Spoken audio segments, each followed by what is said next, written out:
मूर्ख बंदर की कहानी। किसी नगर में एक राजा रहता था जिसे पशु पक्षियों से बहुत लगाव था। उसने अपने सेवक के रूप में एक बंदर की नियुक्ति भी कर रखी थी।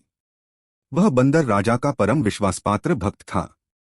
राजा के निवास स्थान में एवं राजमहल के अंतःपुर में, जहां बहुत सीमित लोगों को जाने की अनुमति थी, उस जगह भी यह बंदर बिना किसी रोक टोक जा सकता था।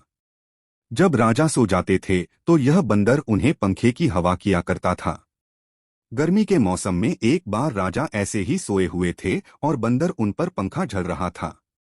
तभी बंदर ने देखा कि एक मक्खी राजा के शरीर पर आकर बैठ गई है। बंदर ने मक्खी को पंखे से भगाया। मक्खी एक जगह से जाकर दूसरी जगह बैठ गई, फिर दूसरी से तीसरी जगह। इस प्रकार बंदर पंखा झलने के साथ साथ मक्खी को भगाने का प्रयास करता रहा और मक्खी राजा के शरीर के अलग अलग हिस्सों पर, जहां पंखे की हवा नहीं पहुंच पाती थी, जाकर बैठती रही। बार बार ऐसा ऐसा करने से बंदर को गुस्सा आ गया। बंदर ने देखा बगल में राजा की म्यान लटकी हुई है। बंदर ने म्यान से तलवार निकाली और जुट गया मक्खी को भगाने में। इस बीच मक्खी राजा की छाती पर जा बैठी। गुस्से में मूर्ख बंदर ने मक्खी को भगाने के लिए जोर से तलवार भांज दी। मक्खी तो उड़ गई, लेकिन तलवार के इस चोट से राजाजी के दो टुकड़े हो गए।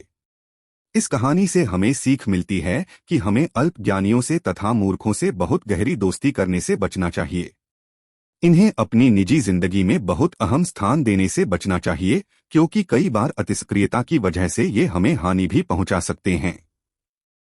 इसलिए कहा गया है, मूर्ख मित्र से विद्वान शत्रु अच्छा।